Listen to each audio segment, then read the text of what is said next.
ദൈവനാമം മഹത്വപ്പെടുമാറാകട്ടെ. തിരുമല സഭയിലെ ഭാവി വാഗ്ദാനങ്ങളെ ഓർത്ത് ഞാൻ ദൈവത്തെ സ്തുതിക്കുന്നു. ഞങ്ങളുടെയൊക്കെ ചെറുപ്പകാലത്തെക്കുറിച്ച് ഞാനിവിടെ ഇരുന്ന് ചിന്തിക്കുകയായിരുന്നു. നിങ്ങളൊക്കെ വളരെ ധൈര്യശാലികളാണെന്നുള്ളത് പറയാതെ വയ്യ. ഞങ്ങളൊക്കെ അന്നത്തെ കാലത്ത് മൈക്ക് പിടിക്കുമ്പോൾ തന്നെ വിറയലായിരുന്നു. ഇന്ന് നമ്മുടെ കുട്ടികളുടെ സ്കിറ്റൊക്കെ കണ്ടപ്പോൾ എനിക്ക് ഭയങ്കര സന്തോഷം തോന്നി. I really appreciate you. ഈ കുഞ്ഞുങ്ങളെ പ്രാക്ടീസ് ചെയ്ത് അവരെ തയ്യാറാക്കി അയച്ച എല്ലാ അധ്യാപകർക്കും നമുക്ക് നല്ലൊരു ക്ലാപ്പ് കൊടുക്കാം. Give a big clap. Excellent. മാത്രമല്ല നിങ്ങളുടെ മാതാപിതാക്കന്മാർ, അവരും ഇതിനു വേണ്ടി വളരെയധികം ശ്രമിച്ചിട്ടുണ്ട്. എല്ലാ മാതാപിതാക്കന്മാരെ ഓർത്ത് ഞാൻ ദൈവത്തെ സ്തുതിക്കുന്നു. വളരെ കളർഫുള്ളായിട്ടുള്ള പ്രോഗ്രാമിനിടയ്ക്ക് ഒരു പ്രസംഗം എങ്ങനെ തിരികെ കയറ്റും എന്നുള്ളത് ഭയങ്കര പ്രയാസമാണ്. എന്നാലും ഒരു ചുരുങ്ങിയ സമയം കൊണ്ട് നമുക്കെല്ലാവർക്കും മനസ്സിലാകുന്ന രീതിയിൽ ഒന്ന് രണ്ട് കാര്യങ്ങൾ പറഞ്ഞു പോകാമെന്ന് വിചാരിക്കുന്നു.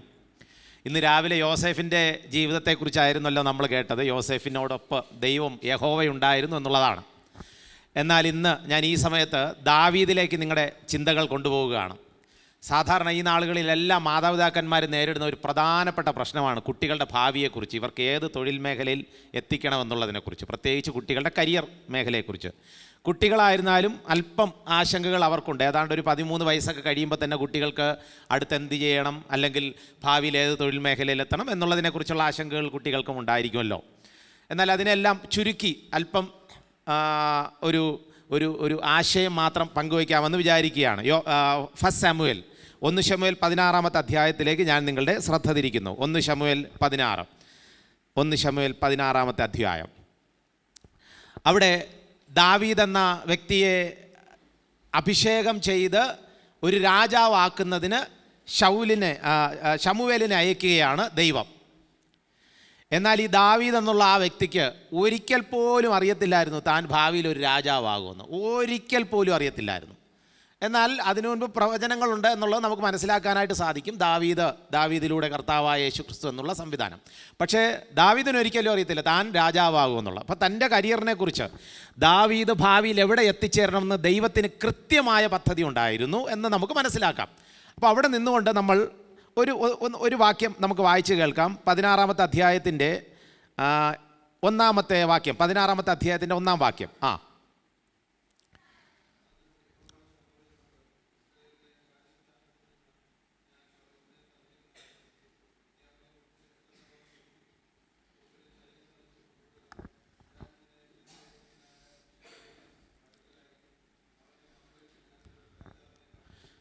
Okay, thank you. ദൈവം ഇവിടെ ശമൂവേലിനോട് പറയുകയാണ്, നിന്നെ ഞാൻ അയക്കാൻ പോവുകയാണ്, നീ പോയിട്ട് ദൈവം ആഗ്രഹിക്കുന്ന ഒരാളെ കണ്ടെത്തണം എന്ന് പറഞ്ഞ് ഈ മനുഷ്യനെ അല്ലെങ്കിൽ ഈ പ്രവാചകനെ ഇശായിയുടെ ഭവനത്തിലേക്ക് അയക്കുന്നു. അങ്ങനെ ഇദ്ദേഹം ഇശായിയുടെ ഭവനത്തിലേക്ക് പോകുന്ന രംഗമാണ് പിന്നെ താഴോട്ട് വായിക്കുന്നത്. 4 വാക്യം. 4 വാക്യം. യഹോവ കൽപ്പിച്ചതുപോലെ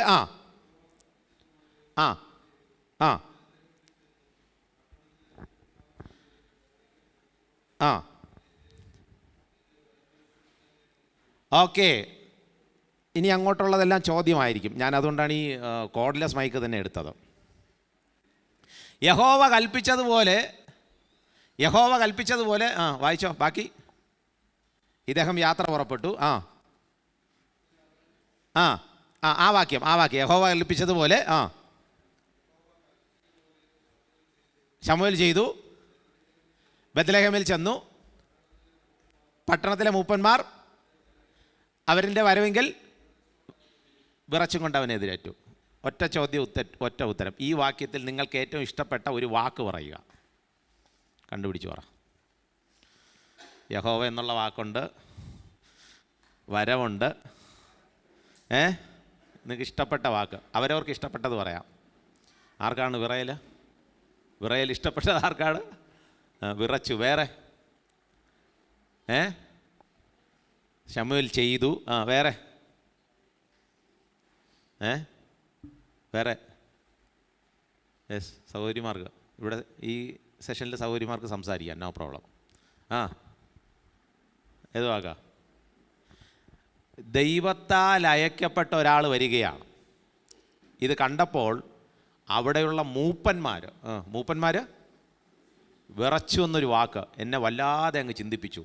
ദൈവത്താൽ അയക്കപ്പെട്ട ആളെ കാണുമ്പോൾ അവിടെയുള്ള മൂപ്പന്മാർ, സാധാരണ യഹൂദന്മാർ അങ്ങനെ പേടിക്കുന്നവരല്ല, പിന്നെ യഹൂദന്മാരിൽ തന്നെ അല്പ തലക്കനം വന്നവരാണ് അവിടെയുള്ള മൂപ്പന്മാർ.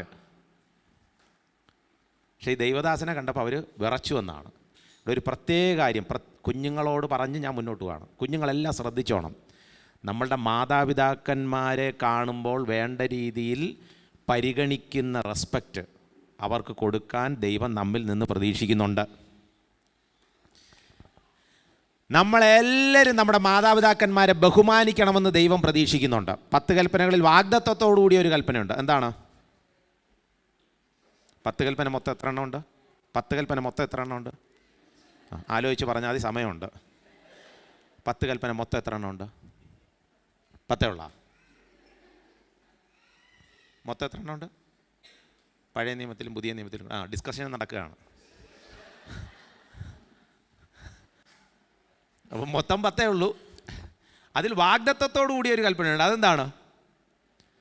നിനക്ക് നന്മയുണ്ടാകാനും ദീർഘായുസ്സുണ്ടാകാനും, നന്മയുണ്ടാകാനും ദീർഘായുസ്സുണ്ടാകാനും അമ്മയപ്പന്മാരെ ബഹുമാനിക്കുക, അപ്പനമ്മമാരെ ബഹുമാനിക്കുക എന്നുള്ളൊരു പ്രയോഗം. ഇവിടെ ഈ ദൈവത്താൽ അയക്കപ്പെട്ടവരെ കാണുമ്പോൾ ഭയപ്പെട്ടു.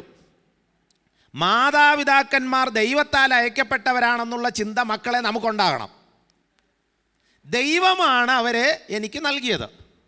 അപ്പോൾ പിന്നെ അങ്ങോട്ട് ചാടിക്കയറി ചോദിക്കാൻ നിൽക്കരുത്. എന്തോ ചോദ്യം? എന്നെ പ്രസവിച്ചെന്തിന്? പിള്ളേർ ചോദിക്കാം, എന്നെ പ്രസവിച്ചെന്തിന്? എന്നെ ആണായിട്ട് പ്രസവിക്കാത്ത എന്ത്? പെണ്ണായിട്ട് എന്തിനു പ്രസവിച്ചത്? എന്നെ പെണ്ണായിട്ട് പ്രസവിച്ചെന്തിന്? ആണായിട്ട് പ്രസവിക്കാത്ത എന്ത്? നമ്മൾ ആണാകണോ പെണ്ണാകണോ എന്നൊന്നും ഈ മാതാപിതാക്കന്മാർക്ക് ഒരു റോളും ഇല്ല. ഇത് മറ്റേ മെഡിക്കൽ സ്റ്റോറിൽ പോയിട്ട് 2 ആണ് 3 പെണ്ണെന്ന് പറയാൻ പറ്റത്തില്ല. അങ്ങനൊരു പരിപാടിയില്ല. ഇതെല്ലാം ദൈവം പ്ലാൻ ചെയ്തതാണ്. ഉലക സ്ഥാപനത്തിന് മുൻപേ ആരുടെ ഉദരത്തിൽ ആര് എപ്പോൾ എങ്ങനെ ജനിക്കണം, ഇത് ദൈവം പ്ലാൻ ചെയ്തതാണ്. ഒരു കാരണവശാലും പാരൻസിനെ നോക്കി ചോദിക്കുകയോ ചെയ്യരുത്, എന്തുകൊണ്ട് എന്നെ പ്രസവിച്ചു, എന്തുകൊണ്ട് ഞാൻ ഈ വീട്ടിൽ ജനിച്ചു, അംബാനിയുടെ വീട്ടിൽ ജനിക്കാത്ത എന്ത്, ഇന്ന ആളുടെ ഇവിടെ വെറുതെ കഷ്ടപ്പാട് ഈ വീട്ടിൽ ജനിച്ചത്, ഇതിനേക്കാളും ജനിക്കണ്ടായിരുന്നു പറയരുത്. വിവാഹം കഴിഞ്ഞ സഹോദരിമാരോടും പറയണം, ഒരു കാരണവശാലും പറയരുത് ഇതിനേക്കാളും ജനിക്കണ്ടായിരുന്നെന്ന്. അത് കല്യാണം കഴിയുമ്പോഴാണ് ഈ ടൈപ്പ് ചോദ്യങ്ങൾ വരുന്നത് പുറത്തോട്ട്. പറയരുത്, ആണുങ്ങളായിരുന്നു ഒരിക്കലും പറയരുത്. കാരണം നമ്മൾ ഈ ഭൂമിയിൽ ജനിക്കണോ വേണ്ടയോ എന്ന് തീരുമാനിച്ചത് പോലും ഈ ദൈവമാണ്. അപ്പോൾ ദൈവത്തിൻ്റെ സർവ്വജ്ഞാനത്തെ കയറി ചോദ്യം ചെയ്യരുത്, ഒരു കാരണവശാലും ചെയ്യരുത്. ദൈവത്താൽ അയക്കപ്പെട്ട മാതാപിതാക്കന്മാരെ ബഹുമാനിക്കുക എന്നുള്ളത് ദൈവം പറഞ്ഞിരിക്കുന്ന ഒരു സംവിധാനമാണ്. ഇനി താഴോട്ട് വരുമ്പോൾ അവിടെ നാം കാണുന്നത് ഈ ശമൂവേൽ വന്നിട്ട് ആദ്യം ഈ വീട്ടിൽ വന്ന് പപ്പയെ കണ്ടു, അതായത് ഈശായെ കണ്ടു. ഈശായെ കണ്ടപ്പോൾ കാര്യം പറയണം, ഞാൻ രാജാവായിട്ട് ഒരാൾ അഭിഷേകം ചെയ്യാൻ വന്നു. അപ്പോൾ രാജാവായിട്ട് അഭിഷേകം ചെയ്യാൻ വന്നുവെന്ന് പറയുമ്പോൾ തന്നെ ഒരു പിതാവെന്നുള്ള നിലയിൽ ആ പിതാവ് തൻ്റെ മക്കളിൽ ഏറ്റവും പ്രായമുള്ളവനും കൊട്ടാരത്തിൽ വാളും പരിചയമൊക്കെ എടുക്കാൻ കഴിവുള്ള ആളെ ഉടനെ തന്നെ മനസ്സിൽ വരും. വായിക്കാൻ എഴുതി വച്ചിരിക്കുന്നത് അതിൻ്റെ 16 അവർ വന്നപ്പോൾ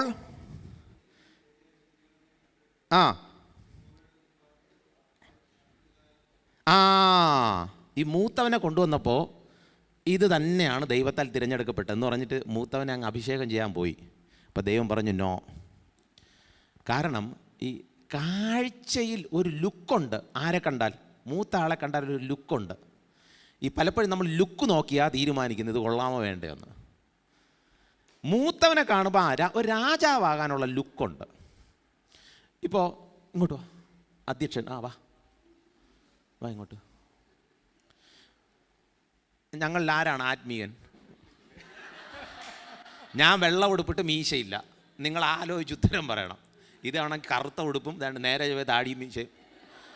ഉടനെ നമ്മൾ പറയും ബെൻസിക് ബ്രദറാണ് ആത്മീയൻ. മറ്റേതോ ഉള്ളി കണ്ടില്ല ലുക്ക്. നമ്മൾ മലയാളികളുടെ ഏറ്റവും വലിയ കുഴപ്പമാണ് ഈ ലുക്ക് വെച്ചാണ് നമ്മൾ പലരെയും വിധിക്കുന്നത്. ഇദ്ദേഹം എന്നെക്കാൾ ആത്മീയനാണ്, അദ്ദേഹം ദൈവം നൽകിയ ആ സാഹചര്യത്തിനനുസരിച്ച് വളരെ ഭക്തിയോടെ ജീവിക്കുകയാണ്. പക്ഷെ നമ്മൾ പുറമേ കണ്ടങ്ങ് തീരുമാനിക്കും. ഇത് നമ്മുടെ തലമുറകൾ ഇത് പഠിക്കുകയാണ്. ഈ ഒരു മോശം പ്രവണത നമ്മുടെ തലമുറകളും പഠിക്കുകയാണ്. ഇദ്ദേഹത്തിന് നല്ലൊരു ക്ലാപ്പ് കൊടുത്താൽ പോയിരുന്നു. ഒരു കാരണവശാലും ലുക്ക് കണ്ട് ആരെയും നമ്മൾ വിധിക്കരുത്, പ്രത്യേകിച്ച് ദൈവമക്കൾ. നമുക്കതിനുള്ള കഴിവില്ല. ഇവിടെ ഇദ്ദേഹം ലുക്ക് വെച്ചിട്ട് ഇത് എന്നെ രാജാവ്. ഉടനെ ദൈവം എന്ത് പറഞ്ഞു? ഞാൻ ഇവനെ സെലക്ട് ചെയ്തിട്ടില്ല. എന്നെ വല്ലാതെ ചിന്തിപ്പിച്ച ഒരു കാര്യം, ആ വീട്ടിൽ മൊത്തം എത്ര പേരുണ്ടെന്നറിയാമോ? ഈശായുടെ വീട്ടിൽ 8, കൃത്യമായിട്ട് പറഞ്ഞവൻ 8 പേരുണ്ട്. 8ൽ 7 പേരെ റിജക്റ്റ് ചെയ്തു, ഒരാളെ മാത്രം. ഇവിടെ 8 പേരും രാവിലെ ഒരുമിച്ചിരുന്നാണ് ഭക്ഷണം കഴിച്ചത്. 8 പേരും ഒരുമിച്ചാണ് കളിക്കാൻ പോകുന്നത്. 8 പേരും ഒരേ വീട്ടിൽ ഒരപ്പനമ്മമാരുടെ മക്കളാണ്. പക്ഷെ ഒരാളെ മാത്രം തിരഞ്ഞെടുത്തു. വൈ?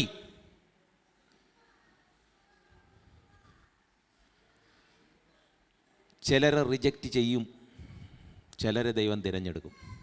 മക്കളെ, നിങ്ങളെല്ലാവരും ഈ വിഷയത്തിൽ വളരെ ശ്രദ്ധയോടെ ജീവിക്കണം. പപ്പയും മമ്മിയും ആത്മീയരാണ്, അതുകൊണ്ട് ഞാനും അങ്ങ് സ്വർഗത്തിൽ പോകും എന്ന് ആരും ചിന്തിക്കരുത്. No way. ചേച്ചി സ്നാനപ്പെട്ടു, അതുകൊണ്ട് അനുജനും അങ്ങനെ ചിന്തിക്കരുത്. ഇവിടുത്തെ വിഷയം ദൈവം പറയുകയാണ്, ഞാൻ അവനെ തള്ളിയിരിക്കുന്നു. ഞാൻ ഹൃദയത്തെ നോക്കി.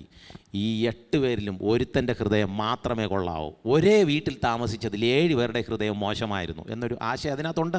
അതുകൊണ്ടാണല്ലോ പറയുന്നത്. ഏറ്റവും പ്രധാനപ്പെട്ട കാര്യത്തിലോട്ട് ഞാൻ പെട്ടെന്നൊന്ന് അവസാനിപ്പിക്കട്ടെ. അവിടെ അടുത്ത് എഴുതി വച്ചിരിക്കുന്നത്, ഈ ദാവീദിനെ തിരഞ്ഞെടുത്തു, ദാവീദിനെ അഭിഷേകം ചെയ്ത് തിരഞ്ഞെടുത്തു. ദാവീദ് അങ്ങ് പോയി. അനേക നാളുകൾ കഴിഞ്ഞപ്പോൾ ശൗൽ അവിടുത്തെ രാജാവിന് ഇടയ്ക്കിടയ്ക്ക് നമ്മുടെയൊക്കെ വീട്ടിൽ നടക്കുന്നത് പോലെ രാജാവിനും ഉണ്ടായി. എന്താണ്? പറ. ചിലപ്പോൾ വീട്ടിൽ പറയും, ഭാര്യ പറയും, നിങ്ങളെന്ത് ഇടത് വാക്കാണോ എഴുന്നേറ്റത്? ഭൂതം ഇളകുന്ന സമയത്ത് നമുക്കുണ്ടാവും, ഇടയ്ക്കിടയ്ക്ക് ഭൂതം ഇളകും. അപ്പോൾ ഈ രാജാവിന് ഇടയ്ക്കിടയ്ക്ക് ഭൂതത്തിൻ്റെ കുറച്ച് പ്രശ്നമുണ്ട്. വായിച്ചോ, അടുത്ത് എഴുതി വച്ചിരിക്കുന്നത് 14-ാമത്തെ വാക്യം, 16-14.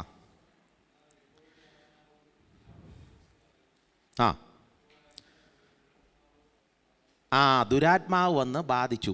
അപ്പോൾ ഇദ്ദേഹത്തിൻ്റെ ഈ ദുരാത്മാവ് മാറാൻ എന്ത് ചെയ്യണം? ഡിസ്കഷൻ നടക്കുകയാണ്. ദുരാത്മാവ് മാറാൻ എന്ത് ചെയ്യണം? ഡിസ്കഷൻ നടക്കുകയാണ്. ഇനിയാണ് ഏറ്റവും പ്രധാനപ്പെട്ട കീ. ദുരാത്മാവ് മാറാൻ എന്ത് ചെയ്യണം? ഉടനെ തന്നെ അവിടെ ഒരാൾ പറയുകയാണ്. വായിച്ചോ, 17-ാമത്തെ വാക്യം.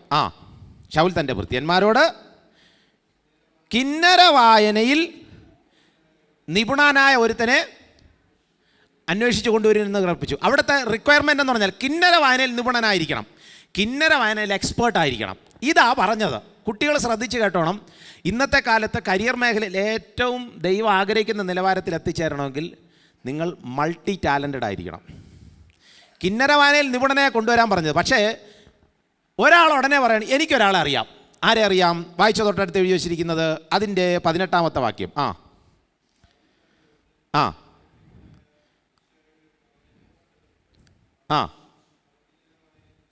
കിന്നര വായനയിൽ നിപുണനും പരാക്രമശാലിയും യോദ്ധാവും വാക്ചാതുര്യമുള്ളവനും കോമളനും യഹോവ അവനോടുകൂടെ ഉണ്ടായിരുന്നു. കിന്നര വായനയിൽ നിപുണൻ മാത്രം പറഞ്ഞാൽ 1000 പേര് ഇവിടെ വരുമായിരുന്നു.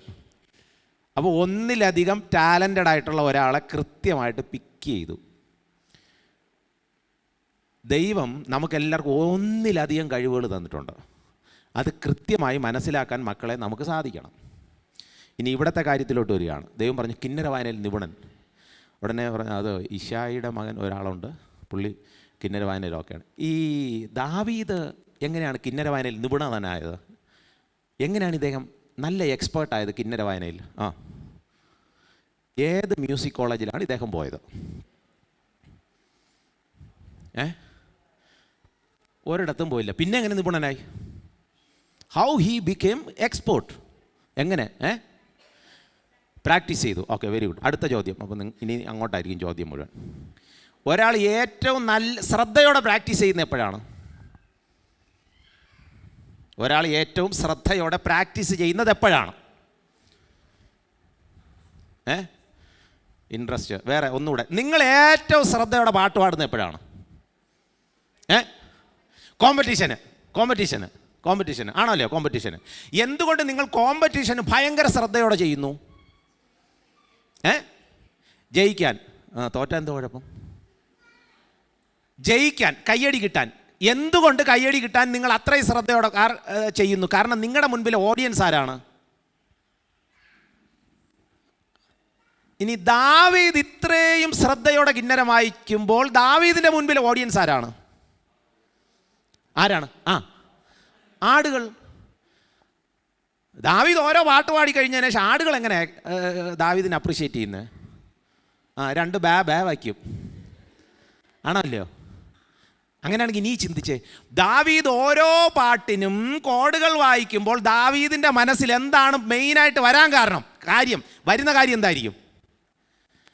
ഞാൻ ഈ പാടുന്ന ഓരോ പാട്ടും ആടുകൾക്ക് വേണ്ടിയിട്ടല്ല, പക്ഷേ എൻ്റെ കൃതി രാജാവിന് വേണ്ടിയുള്ളത്. എൻ്റെ നാവ് സമർത്ഥനായ ലേഖകൻ്റെ എഴുത്തുപോലാകുന്നു. നമ്മുടെ ഓരോരുത്തരെയും ഏതെങ്കിലും ഒരു പാട്ട് ദൈവത്തിന് വേണ്ടി പാടുമ്പോൾ ഞാൻ ദൈവത്തിന് പാടുന്നെന്നുള്ള ചിന്തയിൽ ശ്രദ്ധയോടെ പാടിയാൽ അയാൾ എക്സ്പേർട്ട് ആവും. നമ്മളേറ്റവും ശ്രദ്ധയോടെ പാടുന്നത് ഒന്നുകിൽ കോമ്പറ്റീഷന്, അല്ലെങ്കിൽ ആളുകൾ ഏറ്റവും കൂടുതലുള്ള സമയത്ത്, പിന്നെ ആരാധന സമയത്ത് നമ്മൾ ശ്രദ്ധയോടെ ആണല്ലോ, ശ്രദ്ധയോടെ പാടും. ഓക്കെ, നല്ല കാര്യം. നമ്മുടെ ഭവന പ്രാർത്ഥനയ്ക്കോ? രാവിലെ വീട്ടിലെ ഭവന പ്രാർത്ഥന പറ. പപ്പയും മമ്മിയും പാട്ടെടുത്ത് വയ്ക്കും. അപ്പം നമ്മൾ കസേരയിൽ ഒരു ഇരിപ്പുണ്ട്. ആരെങ്കിലും എടുത്തോട്ട്. തല ചിലപ്പോൾ ഇങ്ങനെ ഒരു താളവും പിടിച്ച്, അവിടെയും ദൈവമുണ്ട്. ദൈവം നിങ്ങൾക്ക് കിട്ടുന്ന ചെറിയ സാധ്യതയിൽ പോലും ദൈവത്തിൻ്റെ സാന്നിധ്യത്തെ നല്ല രീതിയിൽ നിങ്ങൾ ബഹുമാനം കൊടുത്താൽ നിങ്ങൾക്ക് ദൈവം വലിയ സാധ്യത തരും. അങ്ങനെയാണെങ്കിൽ ഏറ്റവും ശ്രദ്ധയോടെ പാടാൻ മാത്രമല്ല, പറയാൻ മാത്രമല്ല, ഏറ്റവും ശ്രദ്ധയോടെ നമ്മൾ ദൈവകാര്യങ്ങൾ ചെയ്യാൻ എവിടെ ചാൻസ് കിട്ടിയാലും ശ്രമിക്കണം. ബൈബിൾ ക്ലാസ്സുകൾക്ക് വരുമ്പോൾ കൃത്യം നോട്ട് എഴുതിയെടുക്കണം, ഒരു മടിയും കാണിക്കരുത്. ദൈവസന്നിധിയിൽ വരുമ്പോൾ കൃത്യം സമയത്തിന് തന്നെ വരാൻ ശ്രമിക്കുക. ദൈവസന്നിധിയിൽ വന്നിരിക്കുമ്പോൾ അലക്ഷ്യമായിട്ടിരിക്കരുത്. നമ്മൾ പ്രിൻസിപ്പളിൻ്റെ റൂമിൽ പോകുമ്പോൾ എങ്ങനെയാണ് പോകുന്നത് കുട്ടികൾ? പ്രിൻസിപ്പളിൻ്റെ റൂമിൽ പോയിട്ട് എങ്ങനെ ഇരിക്കും? പോലീസ് സ്റ്റേഷനിൽ പോയി ഒരു ആപ്ലിക്കേഷൻ കൊടുക്കാൻ പോകണം. എങ്ങനെ നിൽക്കും? ഇങ്ങനെ പോയിരിക്കോ എസ് ഐയുടെ മുമ്പിൽ? പറ, കാര്യം പറ.